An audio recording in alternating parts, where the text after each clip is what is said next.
my kids go to a pretty good school. But when COVID happened, they were sent home. Each and every one of them had a laptop they were sent home with, right? Essentially, they didn't miss a beat. It was lunchtime. I'm driving past this school, and kids are literally lined up on the sidewalk getting bagged lunches, right? So none of those kids looked like my kids, if you get what Oh, I'm I getting already at. understand what you're talking about, sir. So I am right there with you. those children do not have the same opportunities my children have, right? They just don't. And it's no fault of their own. They're in a school system that they probably don't get laptops to go home to. They're probably missing out on very important education right now. They do have to worry about where their next meal is coming from. Those are a whole nother like list of stressors that those children have to deal with that my kids don't have to deal with. So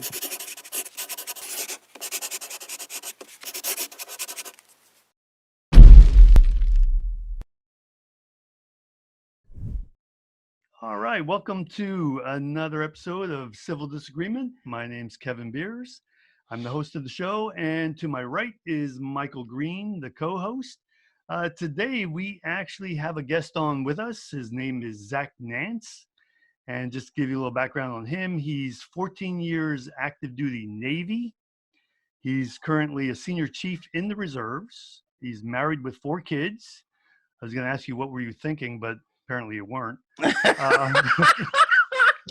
He's a full-time realtor, little league baseball coach, and basically just a normal guy that wants to see the change in the world. So welcome, Zach, to the show. Yes, welcome, Zach. Thank you very much. thanks for having me, guys. Not a problem. Yeah, we're glad to have you.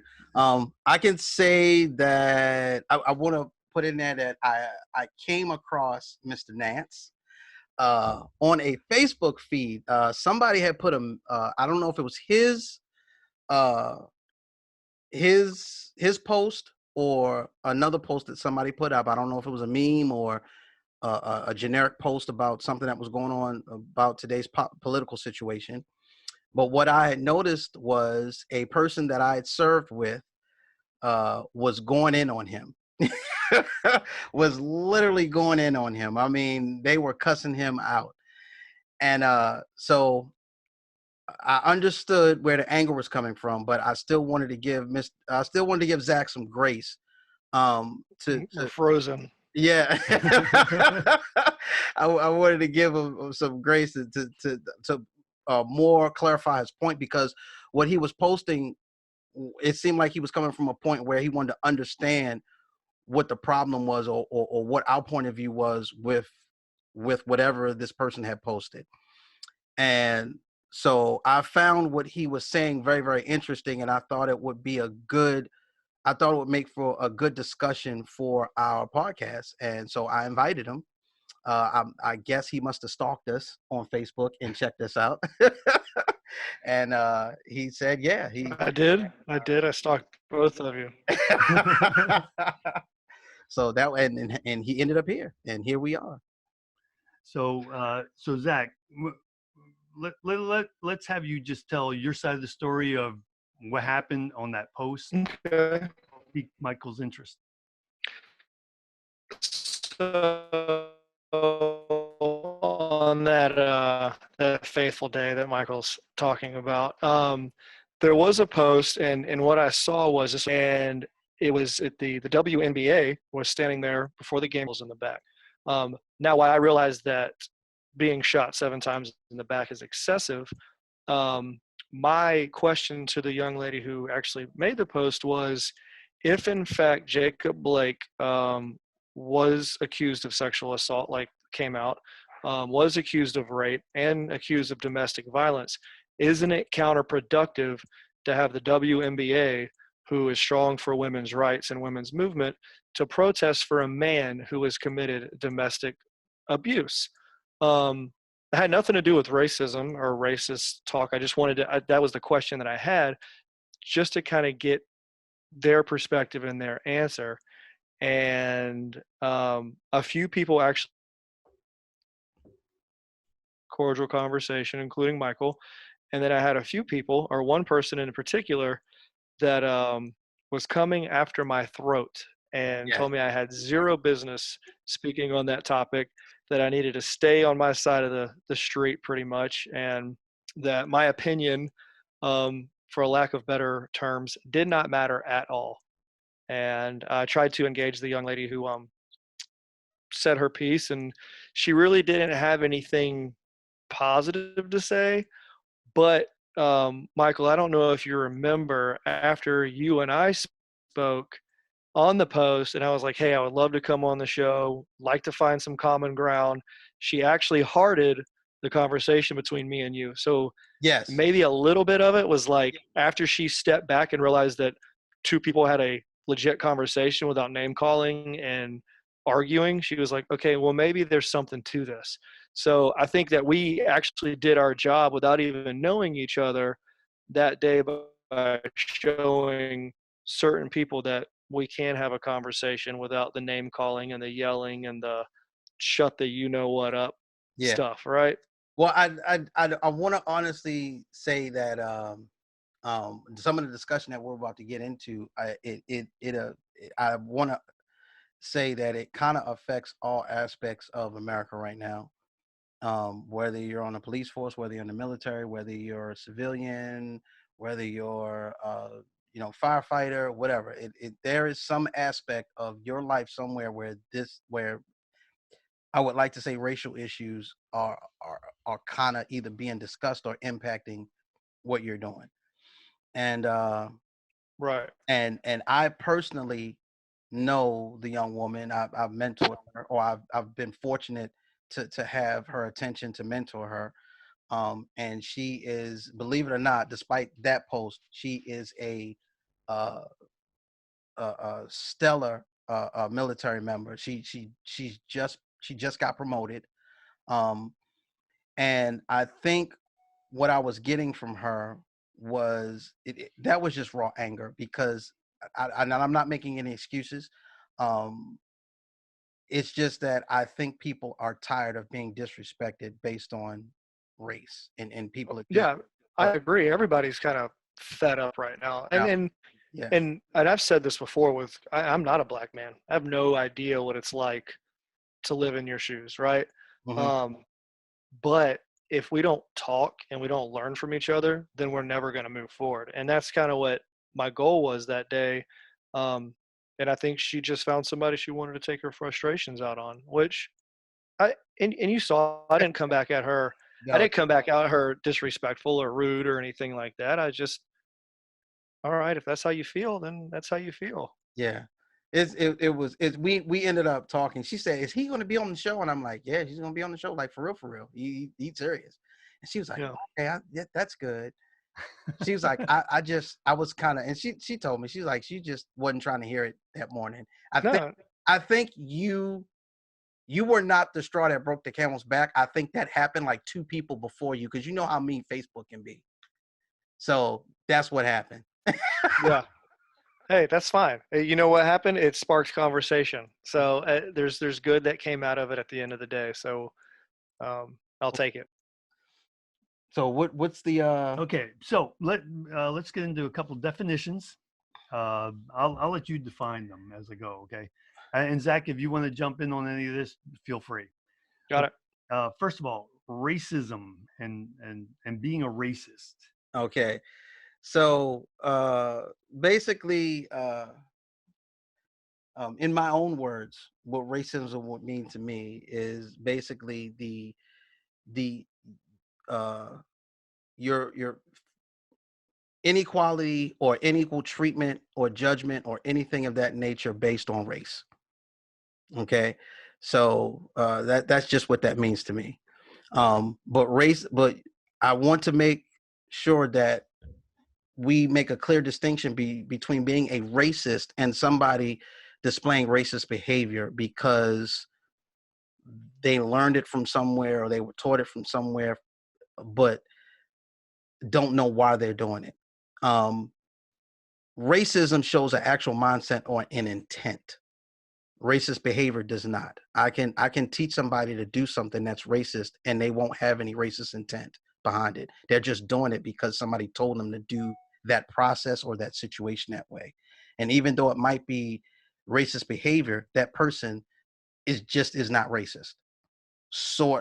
Like somebody being taught to not groom certain job applications with ethnic names on them. That does not make that person racist if they're doing that. It just doesn't. Now, if the intent of the person is to do that because they just believe, they just want white people there, period, and they don't want any other race there because they believe in their mind that white people are just better at everything, then that makes that person a racist, straight up. But if you have somebody sitting somewhere that's working in HR and their supervisor tells them, hey, I need you to sort these applications and I need you to sort them by race, and we're going to go through the applications that have the white only tagged on them, that does not make that person a racist. That's just somebody, they might be doing something that's racist, but they're just being taught or told to do that because that's what they have to do. It does not make them racist. That's Right. That's the difference between racist behavior and racism. Right. And that actually that comes out of a conversation that Michael and I were having a little bit earlier, where I'm in a position where I look at resumes, and honestly, when I see a name like what was my example, Tanisha, I see the name Tanisha, in my mind, I have some negative thoughts. Now I go past that and like, no, this person deserves a chance too. You know, I've worked for international companies on my entire career, so I come across all kinds of names. To me, that particular name would be a very American name and would denote someone who's Black. And there's all these stereotypes that come up in my mind, and that happens. I don't know why it happens. It just does. But I have to go past that and just say, you know what? No, that doesn't disqualify somebody. Let's look at the rest of the resume. I mean, you have to go past that first line where their name is, where their name's located. And,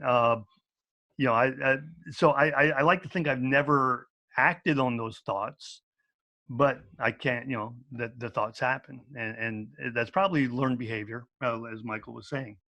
Okay, so what would your definition of racism be? So my definition of racism would be along the lines of what you were saying, Michael. Judging somebody by the color of their skin, holding them back, having thoughts that somebody is less than somebody else because they look different due to skin color, etc. As much as I hate to say it, I grew up in South Carolina. My grandfather, who I do love, he's no longer with us. He was the perfect definition of racism. I had Black friends. In fact, there was a story that I will share on this podcast. Fifth grade, one of my buddies, we're still friends together today, used to come over, play basketball, and walk down to my grandfather's house one day because he lived next door, and my friend came with me. And when my grandfather opened the door, it like he saw a ghost. And he said, "Stay on the porch, don't come in my house," and close the door in my face. The next day I went back down there and he said, "If you ever bring explicitive back to my house again, we're going to have a serious conversation." So that is the prime example of what racism is right there. You can't get a better definition than that. It is what it is. There. Do I get my version of racist? Yeah. Being a racist is? Yes. Okay, so being a racist to me is just someone who believes that they're just superior because of their skin color. Roger that. And then all their actions come from there. Roger that. Yeah. Roger that. That's the first time I said something in less words than you. Yeah. So this episode is about systemic racism. So let's see, as far as a technical definition of systemic racism, which can also be known as institutional racism, okay, is a form of racism that is embedded as normal practice within society or an organization. It can lead to such issues as discrimination in criminal justice, employment, housing, healthcare, political power, and education, among other issues. Okay, so I guess the topic that we're going to start off with as far as systematic racism. Do Zach, do you think that is an actual thing? And if so, have you seen real life examples of it? So I used to not believe in it. Okay. I'll be Mm. 100% honest. I was like, come on, systemic racism. There's no way that the system is blatantly racist, right? Um, but the older I get, the more conversations I have, and the more I open my mind and do my own research, there are a lot of traces of it, and it is embedded. And I believe it's embedded in law enforcement. Unfortunately, I believe it's embedded in the government. I believe it's embedded in the school system. Um, and and I'll break it down. I was having a conversation with somebody the other day. America, what, 1775 is when we were deemed a free nation, right? Yes. Slavery didn't end until 100 years after that, 1865 roughly, Yes. right? Yep. After slavery ended, we had Jim Crow laws put into Yes. place, right? Jim Crow did not end until, was it 1965 Yes. roughly? Mm-hmm. Okay. 1965 was not that long ago. Yes, that's what we keep telling everybody. Like, where did all those people just go? Right? Like, they didn't go So nowhere. they're still here, right? So 1965 was not that long ago. And just because a law ends doesn't mean mentality ends, And thank you. right? Yeah. So you have some of those people in 1965 that were attached to office, right? Whether it be family members or cousins or uncles or whatever, right? And then that transpires from family to family, system to system. Um, and let's take a look at our history books, for example, right? A lot of our history books is white history, right? It's leaning towards more like, hey, the white man invented this, the white man invented that. There's a lot of black dudes that did a lot of great things, a lot of black women that did a lot of great things, and a lot of people that don't have white skin color that did a lot of great things, but you have to take an elective to learn about those type of things, right? It's Yes. not taught In daily. general studies or mainstream education. Hmm. And I think Killer Mike said it best when he was like, white children are actually robbed from learning real history because of the way our history books are written. Yeah. Um, and if you can find that speech he had with somebody, but um, to get not off topic, but yes, I do think systemic racism is a problem because we as a country have not had those real sit down conversations, and we really aren't that far removed from the desegregation of what, 1950 something, I think, is when they first started desegregating schools. My dad told me stories about when they desegregated his middle school. My dad, you know what I'm saying? He's Yeah. in his 60s, and he was like, Zach, it was crazy times. He was like, there was days I had to call my mom to come pick me up from school because fights were breaking out and all this craziness. So Yes. you can't tell me that on a course of just 40 something years it's just turned off. Yeah, we eradicated 400 years of the mentality that black people were less than. Yes. Period. Yeah. We just got rid of it just by desegregating schools. It's gone. Yeah. I mean, it's like I said, laws can change, mentality doesn't change overnight, right? It's gonna take a long time. um do I think we'll ever end racism? No. That's something that I don't think will ever end. Do I think we will see less of it? Yes. um, but it's going to take these conversations, and it's going to take people realizing that just because you're born with different pigment in your skin doesn't mean you're less than or I'm greater than you. um, My next question for you, Zach, is with your experience and with your, I guess, with your experience and I guess dealing with this in your own way, um, what do you think is more dangerous in a situation for racial tension? Is it the actual physical racist, or would it be the bystanders that witness this that don't believe racism exists? the bystanders. Got you. 100, because this is crazy story, all right? And this is my mentality why I think the bystander is more dangerous, right? um, Have you ever heard of a sometimes racist, is what I like to call them? I can't say that I have. So what I call sometimes racist are they're only racist when they're with their friends, Oh, right? okay. I got you. But everywhere else they're not, right? So long story short, so I was on active duty many moons ago. We were out at a bar one night, and one of the guys I was with was like, "Man, there's a lot of N words in the bar," and I was like, "What? Where did that come from?"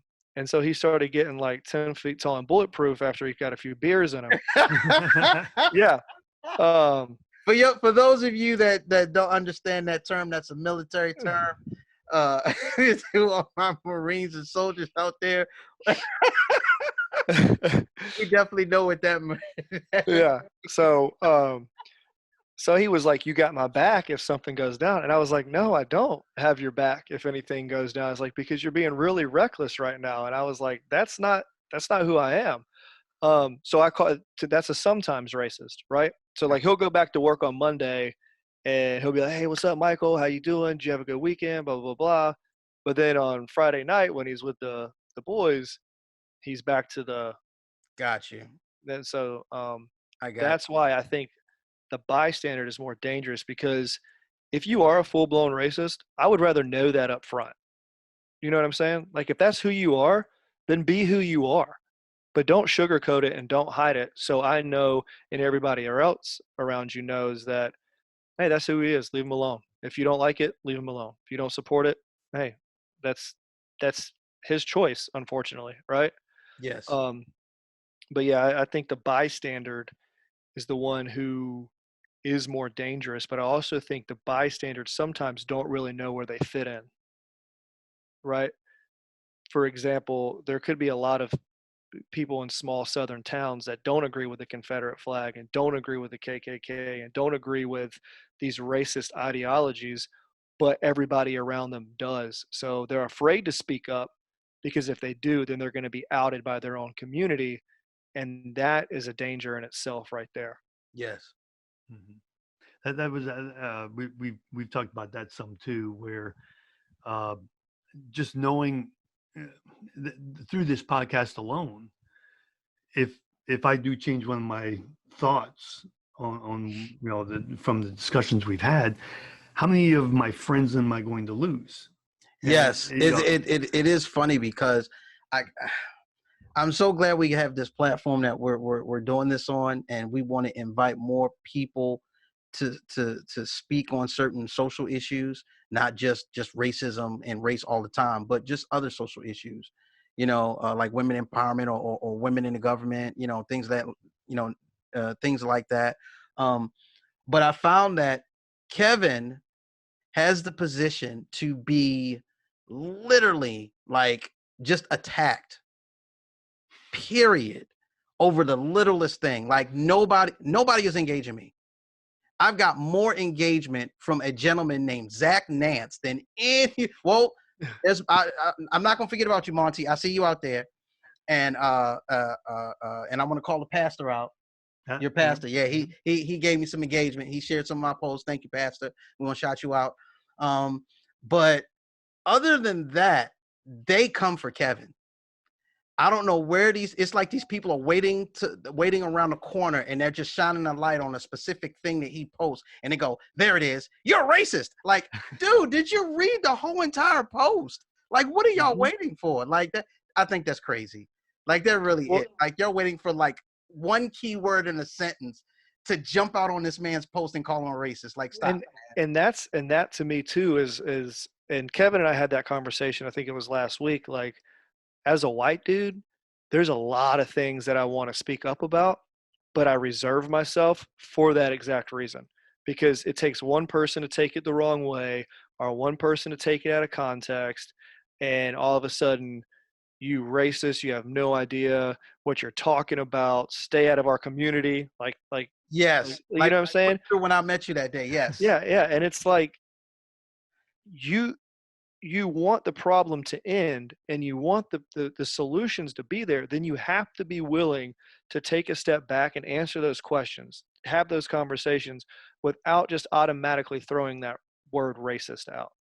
right? And that's, I think, the frustration for a lot of people, especially in the white community, is if you say something that's borderline, like, is he asking a question or is he being racist? Well, why don't I engage in conversation and really figure out where his motives are or what he's coming from? But sometimes it's just easier to just go, "Oop, racist. He's a racist. Look at him, Kevin. You racist dude. You like."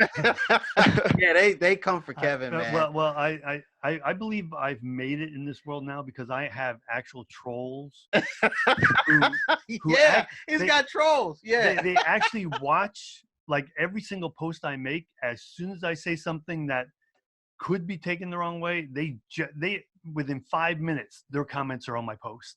It's Yeah. like we're sitting there. I don't know. I didn't know there was software where, like, when I make a post, it flags them to say, "Hey, go read this. You just post it right now." It bings up. Wow, there's stuff for that. I didn't know that. No, there isn't. Oh, I was about to say. I was But about it to say, seems wow, like it is. that's a new level of trolling. I'm sure there is. I'm sure somebody's got the Kevin app out there. There is, but that's what it seems like. Like within 5 minutes of me posting something, and the thing is, typically most of what I post is relatively benign. You know, It is. It is, because I get them for it. I'm like, out of all this is what you get out of this, Kevin. This is what you post. I'm like, man, no. So prime example. Now you guys we're friends on Facebook now. I mean, I know you're not sitting around wondering what I'm doing on a daily basis, as I don't expect you to be. But I posted a picture of me with a Kanye West flag a couple of weeks ago. Okay. Right? I saw that. Well, the memes are Facebook plenty now. I don't know what's going on with that, but go ahead. Pure joke. I have a lot of respect for Kanye's music. I'll throw that out there. But it was a joke, right? And everybody who knows me knows that I don't really take life too serious. So if you see me with a Kanye flag, I'm not really trying to vote for Kanye West, right? I'm joking I don't think around. anybody's trying to vote for Kanye West, but Yeah. But a guy used to be stationed with a black dude. He came at me, man. He was like, "You don't understand how racist that is." He was like, "This is a joke." He's like, "I'm disappointed," and I was like, "Come on, man. I'm out on my boat." And so this is why I did it, right? If you really want to know the truth of why I put the Kanye flag out, every time we go out on the boat, all I see is Trump 2020 flags, right? I'm not trying to get political right now. All right, I don't want to take it down this political rabbit hole, but I was like, why don't we shake it up and get some Kanye out here, right? Because all I see is Trump 2020. Why can't I fly my Kanye 2020 flag, right? Like, and it was just a joke, but and that's the thing, like, everybody's so hypersensitive right now to everything that's going on. If you say something, like, you really have to think before you say stuff, and that's a scary thing to do too, because now I feel like people are suppressing what they really want to know, and they're suppressing what they really want to say, and that's a whole nother danger in its own. I need I can't speak to, well, for my own personal experience. I was the politically incorrect guy that did not care what came out of his mouth, because I felt like the power was wrong. I felt like who was in charge and the authority was wrong. I did not like politicking. I did not like trying to, I sometimes, when people say you should, pick your battles, I didn't pick my battles. If I felt like, chief was wrong, or senior chief was wrong, lieutenant was wrong, or whoever was wrong, I let it be known through actions or words. Like, we're not doing, like, I'm going against the grain. And I think I paid the price for that. It is what it is. I got to retire from that fine service we like to call the Navy. And I honorably served, and I retired. And the duality of my existence is I don't kneel when the national anthem is played. I put my hand over my heart, or I take my hat off, because I served. And I didn't serve, for you patriotic people out there, I didn't serve because I wanted to serve black people. I served for America.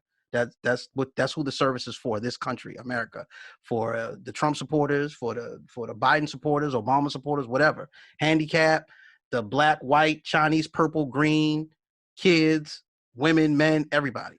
So I don't get to pick and choose, having that thought of patriotism, who I think my patriotism best serves or is for. It is for all of America. and knowing that that's just my personal stance on why I don't kneel during the national anthem. And But I was gonna say, I want to meet this purple dude. You keep yeah, talking about. it is what it is. But but at the same time, duality of it is that I'm still Black in America. I still identify with like a lot of those GIs that came back from war, and you can't participate in certain government programs because of your race. You can't buy houses in certain neighborhoods with your new money now because you're Black. You still have to sit on the back of the bus. There were certain things that I started noticing that I was not allowed to participate in, basically because they didn't want Black people in it. And to say that in this day and age, at my age in this America, people will be like, oh, Mike, you're full of crap. That doesn't exist. That no, you can do anything I can do. And when you start giving people real life examples and telling them what happened in your life for you to understand why that still exists, it's almost like people just don't want to believe it. They really don't want to believe it. They don't want to believe that somebody denied you an opportunity based on race. Like Right. they just don't want to believe that. It's like people don't want to believe that we still live in America like that, where there's still people around in positions of authority that do that. Yeah, no, Oh, and you're right, dude. You hit it on the head. And I noticed something too. Um, well, I'm going to talk about the education system right now and how I feel like, well, let's get back to the systemic issue with the education system, right? mhm. My kids go to a pretty good school, right? They go to a really good school. I'm not going to call the school out. I don't want any issues with superintendents hitting me up on. Yeah. um, but when COVID happened, they were sent home. Each and every one of them had a laptop they were sent home with, right? Essentially, they didn't miss a beat. Okay. Now, with them being home, dual income household, my wife and I do very well for ourselves. They didn't miss a meal. Okay. They didn't have to worry about where their next meal was coming from, roof over their head, clothes, etc. All right. Now, being a real estate, I don't pick and choose what neighborhoods I show houses in. If you want to look and buy a house, I'll show you whatever neighborhood you want to go to. Um, I was showing houses out in Newport News, and the school systems over there aren't as great as the school systems in Virginia Beach, right? It was lunchtime. I'm driving past this school, and kids are literally lined up on the sidewalk getting bagged lunches, right? So none of those kids looked like my kids, if you get what Oh, I'm I getting already at. understand what you're talking about, sir. So I am right there with you. so anybody who wants to challenge me on this conversation, I will eat alive. Those children do not have the same opportunities my children have, right? They just don't. And it's no fault of their own.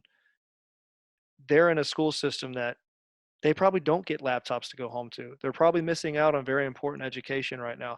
They do have to worry about where their next meal is coming from.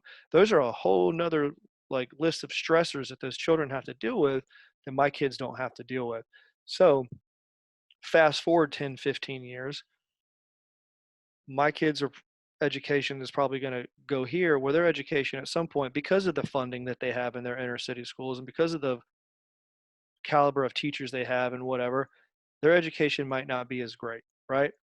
And if I sound ignorant at any point or if I'm going down a wrong path, somebody correct me. But it starts that young, right? And that's where the system is still broken, because everybody should have a level playing field when it comes to education, when it comes to schooling, and when it comes to getting a fair shot in life.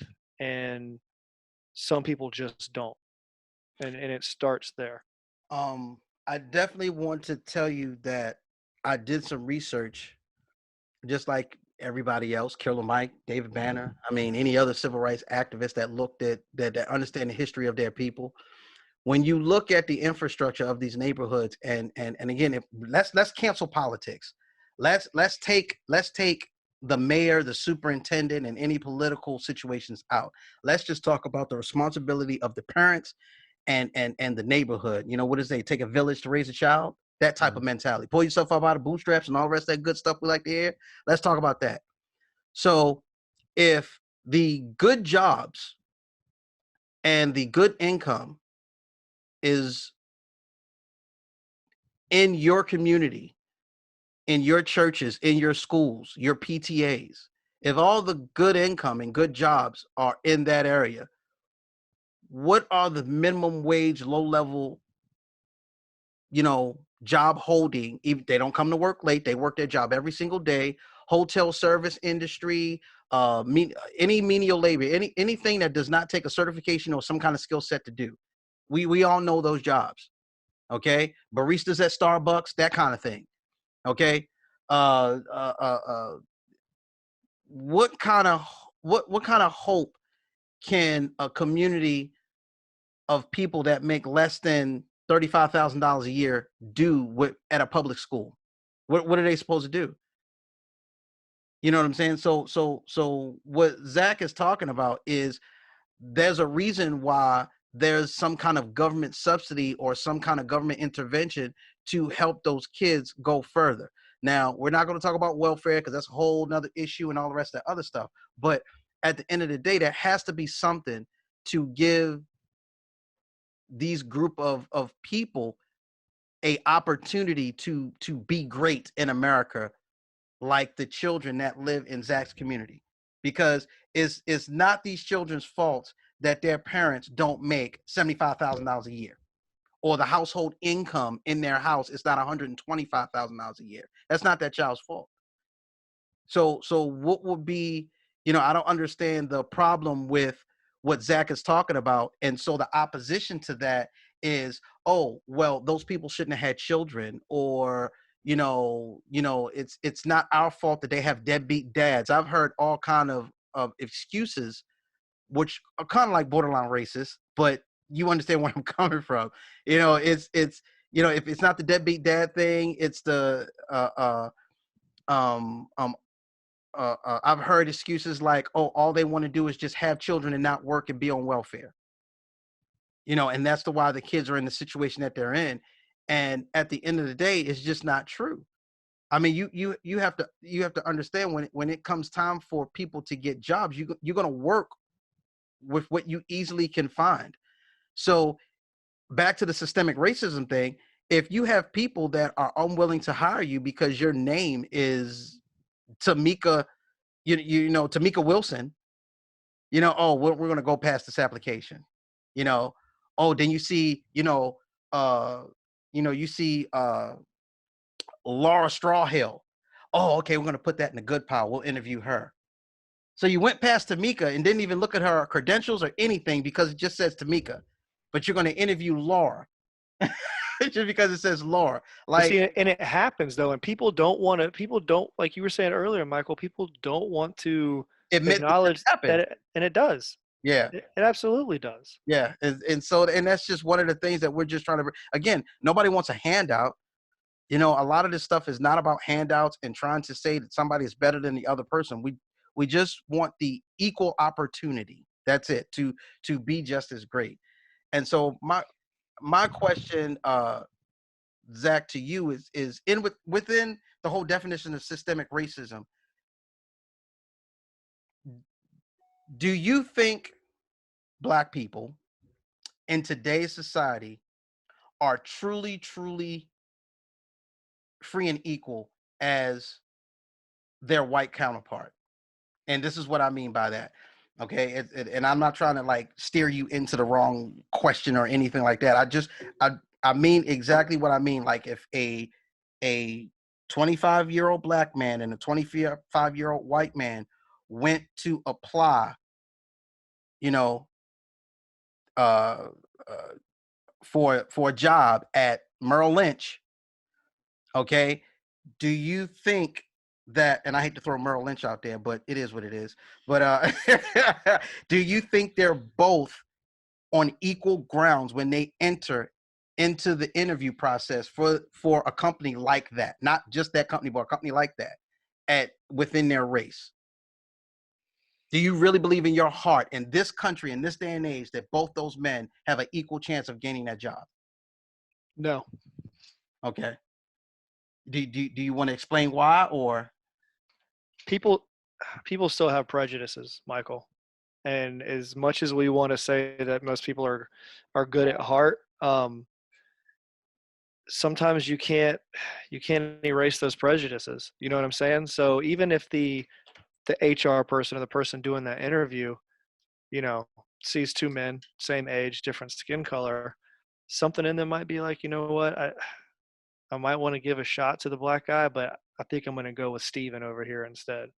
Got Seems more safe. It seems safer, right? You know, it seems safer. And then the boss isn't going to look at me crazy when, hey, you know, we just hired Steven instead of somebody else. You know, so got you. I mean, I hate that I have to say that, but the answer to your question is no. Okay. Hey, that's all we're looking for. Somebody coming on here telling their truth. That's all. That's what we finally wanted. Yeah. I mean, I'm not going to sugarcoat it, and I'm sure there's going to be a few people that grew up with me that watch this, and they're going to go, Can't believe he said that. "What?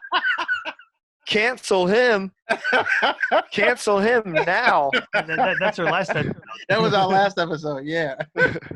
I kind of disagree with Kevin on it because he was kind of leaning to the whole cancel culture thing was a whole left thing, and most people on the right were kind of scared of it. So, but I think both sides are in a cancel culture right now. Like, you know what I'm saying? Like, I don't even want to get into the political conversations with people anymore, especially in business. You know, I've shown houses to people that will just open up their entire dialogue to me, and I just give them the old Siskel and Ebert 2 thumbs up. You know, I'm like, I love it. So yeah, hey. I did want to ask you, Zach, in real estate, are you seeing racism, systemic racism and outright or whatever?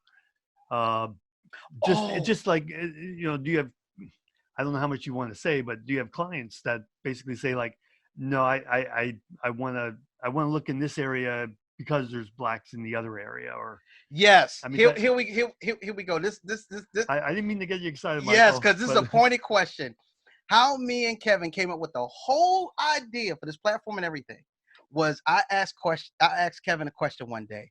I said, Kevin, why is it okay for white people to think that it's okay to buy a house in a neighborhood and it's safe because it has less people of color in it? Yeah. Ooh, okay. Yeah, there we go. So And I haven't received the answer for this question yet. So I get asked all the time, and I'm going to stay in my legal answering range. Yes. Okay. Yes. I get asked this question all the time, and what I tell people if they're like, "Hey, I want to be in a safe neighborhood," I will tell them, I can't tell you what's a safe neighborhood, what's not a safe neighborhood. I can tell you that you can go to crimemapping.com and look at the activity that's happened within your general area. I have told people that if you don't believe crimemapping.com, you're more than welcome to call the local police department, say, hey, this is my address. I'm thinking about buying a house here. Has anything happened that I need to be worried about? So in order to navigate that safe neighborhood, unsafe neighborhood, I ask people as many questions as I can. Well, what are you looking for in a house? How much are you willing to spend? How close do you want to be to nightlife? Uh, what school district do you want to be in? I ask those questions. Now, I have had, what's funny is most of my black clients have told me straight up, I don't want to live in the ghetto. So they'll come straight out and just say it. The white people, on the other hand, will kind of beat around the bush with it, right? So I love it. So yes. They were like, I had a good friend of mine. He was like, hey, man, he was like, I'm going to rock with you. You're my guy. I've known you for a long time. He was like, Zach, I just don't want to live in the ghetto, bro. Make sure I'm not in the ghetto. And I was like, Siskel and Ebert, 2 thumbs up. I got you. You know what I'm saying? It's sad that he has to tell you that, though. That's what this issue is all about. Why would a person of color have to tell you, hey, man, I'm going to rock with you, but please don't put me in the ghetto? Well, and to that, right, Michael, is some people, not me, for example, some people might have that mentality of, well, he's a black guy. He won't mind living in a black neighborhood, right? Or, you know, this person wants to live in this neighborhood. I had a chick that I was selling houses to who grew up in Baltimore, and she was like, none of these neighborhoods scare me. She was Yeah, like, I grew there's up in nothing Boston. down here in Hampton Roads that scares me. And I'm not saying Yeah. crime doesn't exist down here, but I'm just being real, bro. Like, for real, there's just some stuff that's just not down here. It's just not. Yeah. Like, to go out on a to lead to open your door and you look 10 feet towards the corner and it's 15 dudes sitting out on the corner not doing nothing. They just sitting on that corner. And you gotta walk your butt to middle school through that. Like, there was a whole generation of kids that grew up like that. You see what I'm saying? That wasn't down here. There's no law enforcement agency in the Hampton Roads area that's going to allow 15 people to sit on a corner all day long just doing nothing. I promise you, there's not. No, I mean, you're right. It is what it is. So, but at the end of the day, you say that. So then my next question is if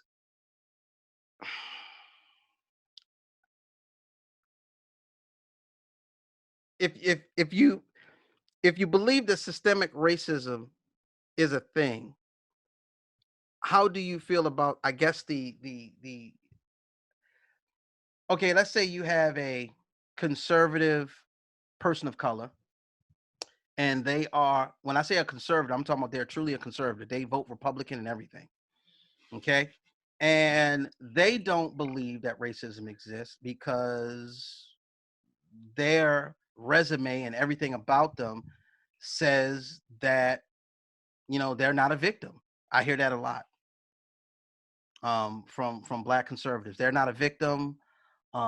They're just as equal, if not, they're just as successful as any other white person in America. They can do anything they want to. So racism doesn't exist because it's a mindset. It's a choice. You choose to be a victim. You know what I'm saying? Uh, do you? I mean, do you have any friends that are like that, or have you met people like that? And do you identify with that mindset after knowing what you said, Um, or I how you feel about certain issues? I don't really have any friends that are like that.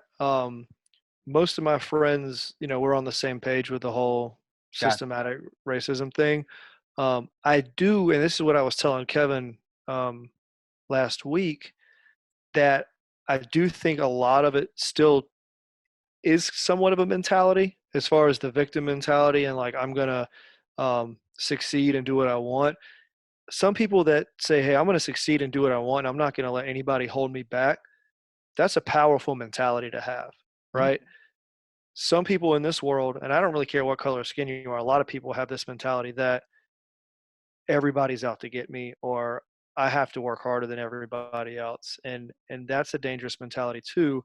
And what I was telling Kevin, over the whole Jacob Blake thing, to get back to that real quick, yes, being shot 7 times is excessive. I'm going to agree with that, right? Mhm. I wasn't there. I don't know what happened. The media tells us what they want us to know about the whole entire situation. But before we wait for the facts and evidence to come out, the first thing that everybody's doing right now is racism. It's racist. Racist cops, racist, racist, racist. And I think on this side, it gets to the point to where when that word is thrown around so much, certain people become numb to it and they don't want to hear it anymore, right? Because that's your only argument is racism, right? So whatever, no matter what happens, that's the first thing you're going to go to. So we're going to dismiss you because no matter what, you're not going to have a conversation. You're not going to want to hear the truth. You're just going to want to throw that racist flag. And that's dangerous too, because if it gets, it's like the boy who cries wolf, right? If you just every time something happens, we want to say it's racism, racism, racism, racism. What happens when something really happens that has zero racism involved with it? And Okay. that's you know what I'm saying? So I think I have an example of what you're talking about. So I definitely will want your advice on how should that be handled. So if there is a actual realistic systemic racism or institutional racism situation in place where you have a person or a group of people that cannot be equally treated right because of their race.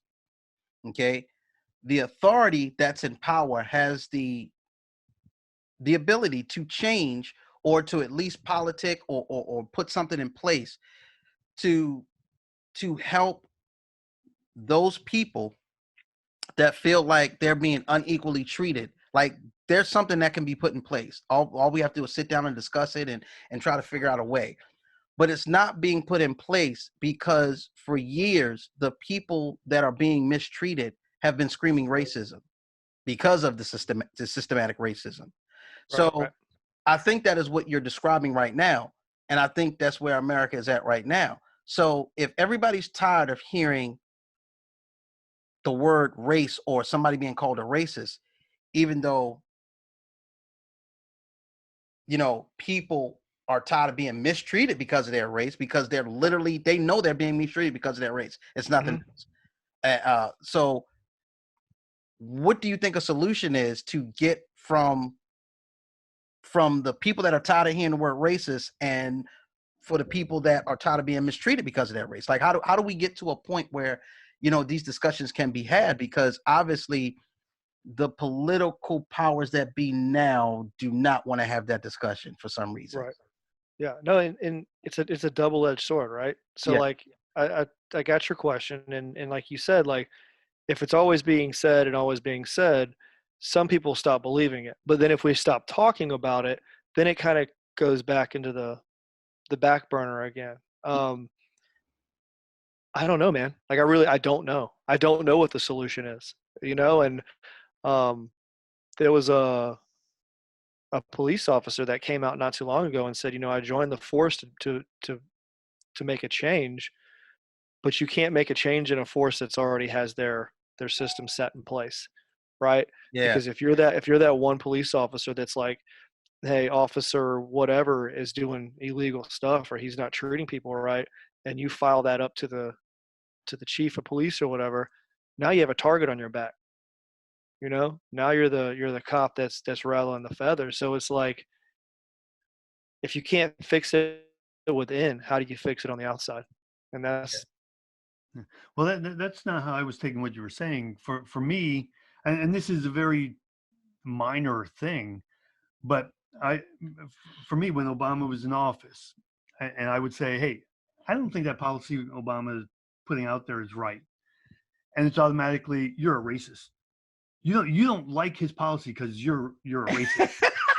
and and it's like, no, That ain't come for Kevin. the policy sucks. I mean, it's just a bad policy. Yes. It's like I don't care who puts it out there. It's a bad policy. That it's not going to work, because for me, I think much longer term than I think most politicians do. Mm-hmm. Most politicians are like, oh, we can put a Band-Aid on this and we score points for doing that. But in the long term, is it really a good policy? And for me, typically, I didn't think a lot of what Obama did was good in the long term. Mm-hmm. Now, some of it, like even socialism, everything shows it. As soon as a country turns to socialism, everything is actually really great. It delivers everything it promises. But over time, it falls apart. Yes. It always does. But in the short term, it works really well. And it's just that sort of thing. Like I don't look at it, but again, like I was saying, it was just a minor thing. Gotcha. Where I said, I didn't like his policy. Oh, that's because you're a racist. You don't like him because he's black. I don't care. It's, I mean, you say stuff and I'm like, Mike, you're just wrong about that. Well, he doesn't come back at me and say, oh, Kevin, you're a racist. Yeah, because you don't agree with me. You don't agree with me because I'm black. No, you don't say that. You know better. And I don't know.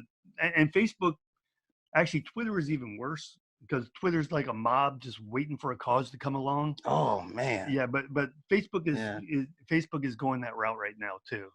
everything's political. I use social media for most of my business. I mean, realistically, I don't get on Twitter anymore. Don't even remember my login.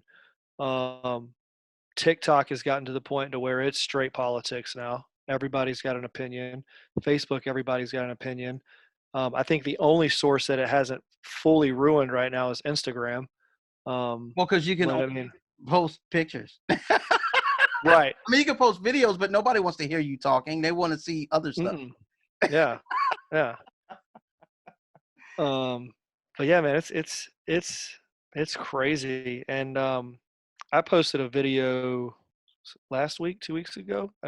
Tyler Childers. I don't know if you guys know who he is. He's a country music guy, mainly bluegrass and kind of twangy, old school country style. And he just came out with a whole entire instrumental album called A Long Violent History, right? And on the last song, he did a song kind of relating towards what's going on in the country right now with police brutality and racism and stuff like that.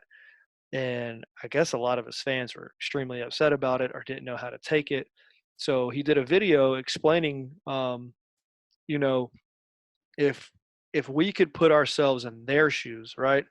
If all these guys started coming to where we live in Kentucky and we were seeing our own people laid out on the street and shot, or if we read in a newspaper, Kentucky man gets shot 7 times while fishing with his son reaching through his tackle box, or father is rushing to nursing home because his mother is sick and gets beaten because he has a gun rack in the back of his truck.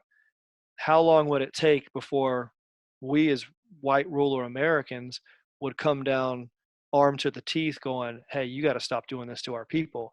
And he was like, so if we're not going to stand for it, why should we accept another group of people that are Americans? Why should we get in the way of their right and their fight to not have to stand for it either? And it's a great video. It's on my Facebook if you guys want to see it. But that showed me right there that here's this guy born in the backwoods, plays backwoods country music, which I love listening to. If he can actually say, hey, look, like there's a problem, like wake up. And then he even touched on the Confederate flag. Like, if we're so proud of our heritage, why are we lazily defending a flag that's We draped with Yeah, we went to war over that. Hello. yeah, that's draped. Yeah, that's we're lazily defending a flag that's draped in racism and treason. If we really cared about our own heritage, we would learn how to, you know, can our own food, hunt and gather our own stuff, like do heritage-based stuff instead of just going, we just do flag. We raise, you know, it's the Confederate Army that was only in place for 3 years because they didn't like the rules. That's pretty much what happened. I find it funny because I was having a conversation on Facebook, trying to have one anyway, and the guy was defending the Confederate flag, and he said, he literally said, the Confederate flag was not about slavery, and so I disagreed with him, and I said, did your family or your ancestors from the South own farms? Yes. Did they own farms with slaves on them? He goes, no, we farmed our own land. My father taught me and my grandfather taught him. And I said, yes, you should be proud to be a Southerner. I said, but you learned how to farm with your own hands. You did not torture or beat or make somebody do your work for you. You are the definition of pull yourself up by the bootstraps. So why would you have a symbol that is all about taking that right to pull yourself up by the bootstraps away from people? That's what that symbol represents. Well, not only that, and I this is what a lot of people don't realize, right? And I agree with you. This is Yeah. what a lot of people don't realize. If you look at the records, the Confederate Army had more deserters than any army in the history because once they figured out what they were actually fighting for, these poor white rural people that had to farm their own land were fighting for the rich man to keep slaves. So they were like, I don't have a skin in this fight. Why am I here? And so they pulled shocks, right?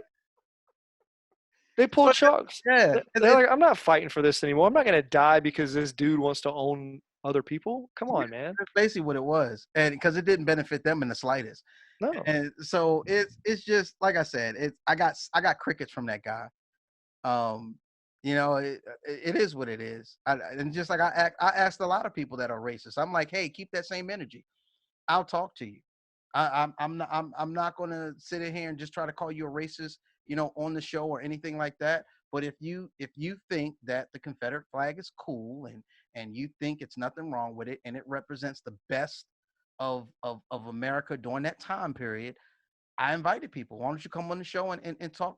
Give me your talking points. Like, let's talk about it. Michael, I used to think it was cool. I used to think the flag was cool. I'll be honest with you. I Mhm. was young. I was uneducated. It looks cool. I mean, the cross with the stars. I was like, it was a cool looking flag. Yes. But as a kid, I didn't realize the the real meaning and Well, the we all. repercussions behind I it. mean, come on, man. I, I am not going to find any dudes that I used to hang out with and be more that I grew up with that's going to tell you they did not watch the Dukes of Hazzard or have that car for Christmas. Period. Right. Okay. Nobody cared. Nobody cared that car had the Confederate flag painted on the top of the roof. Nobody cared. It was the Dukes of Hazzard. Yeah. Now you bring that up now, what's going to happen? they actually, the original car, they removed the flag. See? They removed the flag Yeah. from the original car. Car, yeah, and there you go. It is what it is. But back then, it it was what it was. And so I get that. People can change. You know what I'm saying? I'm not. We this whole going into the past and trying to demonize somebody because they did something like 25 years ago. I'm worried about what that person is now. I want to have a discussion now. You see what I'm saying? So the people that are in the now waving that flag, I'm just trying to figure out what values are you trying to bring back to the now. Right. That's what I'm trying to figure out. Yeah. And it's I don't understand it anymore. Yeah.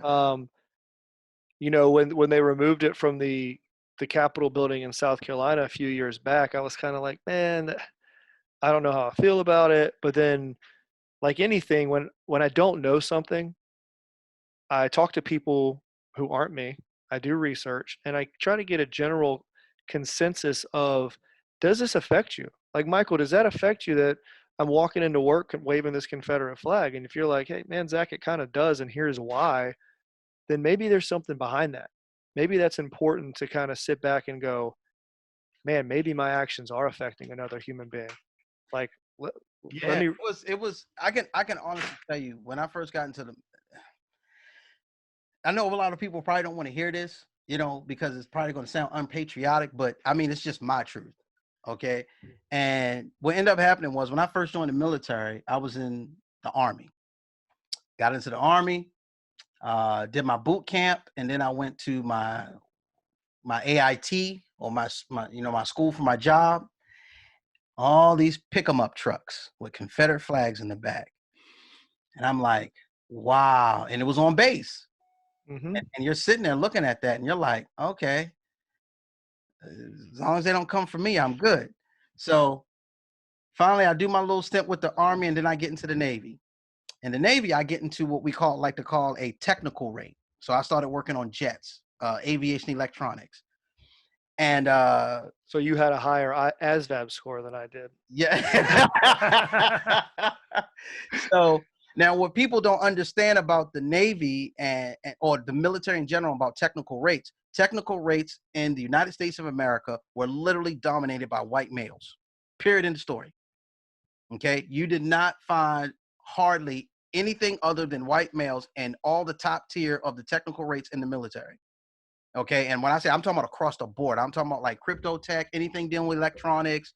Even when Nuke came out, it was a lot of white males. Okay. Submarine, all that stuff. So what ends up happening is, I guess, some affirmative action gets passed and they say, hey, we got to diversify these technical rates. We got to have some more females and some more people of color in them and things of that nature. Enter 1996. I come into the Navy as a AT, and I'm literally like a dot on the page. Like at my school, everything, and it's all good, Still seeing the Confederate flags run up and down the base on the back of pickup trucks and all the rest of that stuff with the rifle racks and all the rest of that stuff. So I get to my first command, and I'm not gonna blast my first command. I'm not, but I get to my first command, and again, all white chain of command. Okay, mostly males. Okay. And I get told that the sentiment is because of affirmative action that I really didn't qualify for my job. The only reason I'm there is because I'm Black and affirmative action. And most likely, because of my ASVAB scores, I'm not as smart as the rest of the guys that are there. And they're going to help me keep up. Thanks, guys. Yeah. Appreciate it. Yeah, that is my first conversation with leadership. Okay. And so they can make me aware of the climate just in case somebody wants to say something sideways to me and all the rest of that. So Yeah. I kind of blow it out of the water, but what I'm seeing is I'm seeing all this Southern white culture that is not in good order and discipline, and nobody is saying anything. You see what I'm saying? It's like it's like we had no voice. Do you remember when was it Dale Earnhardt died? He had a crash. I don't remember. Mm-hmm. He died. Now, I can plus you're a squid, so you definitely understand. Okay. So there's a thing in aviation called aviation jackets. Okay, if you are a brown shoe, as they like to call us, okay, you can you can wear aviation jackets. Okay, if you're if with your uniform a certain way. Mm-hmm. When Dale Earnhardt died, everybody came in with NASCAR jackets.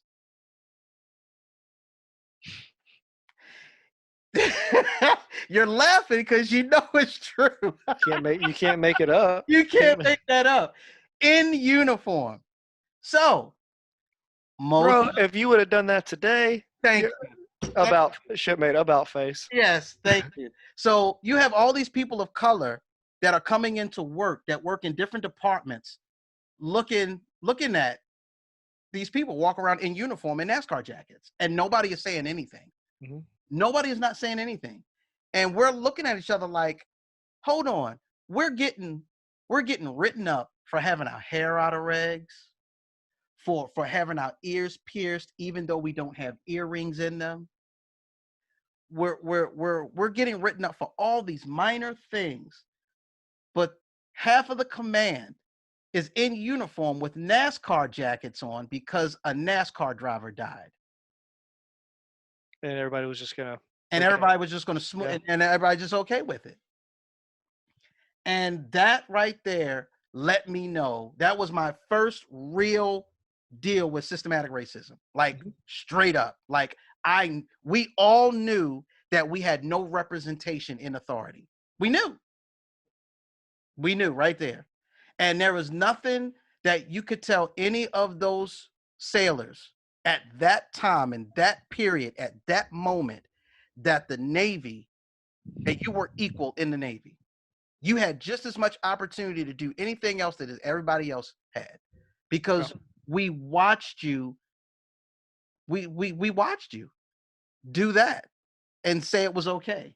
And somebody says, well, big deal. You know, they had a NASCAR jacket on a uniform. That didn't hurt anybody. Yeah, it kind of did. But it's the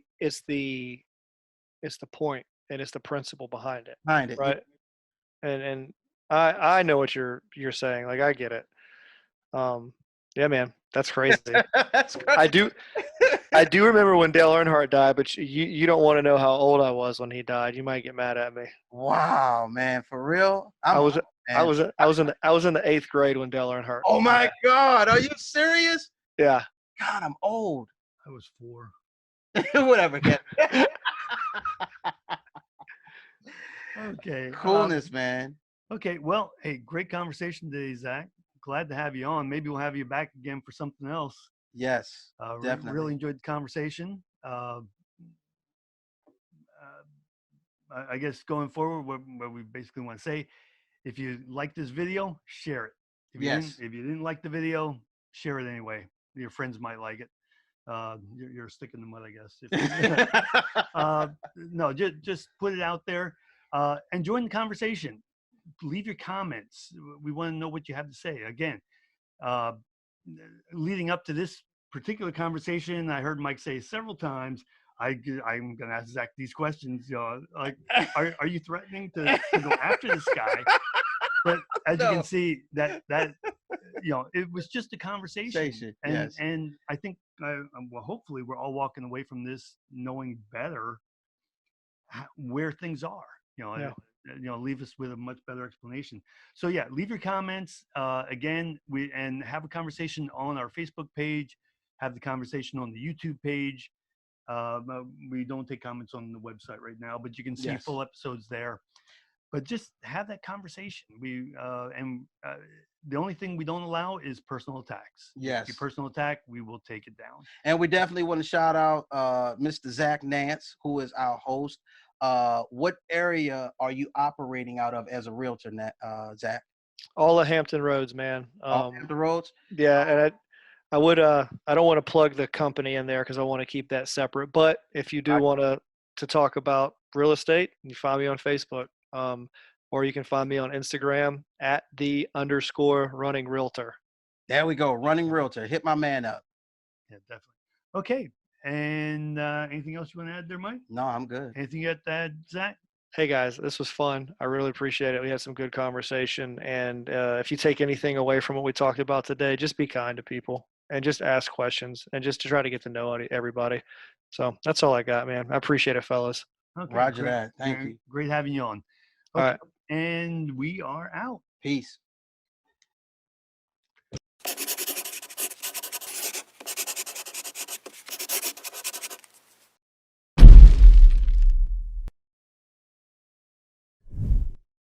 I'm just here chilling with my man K-Dog.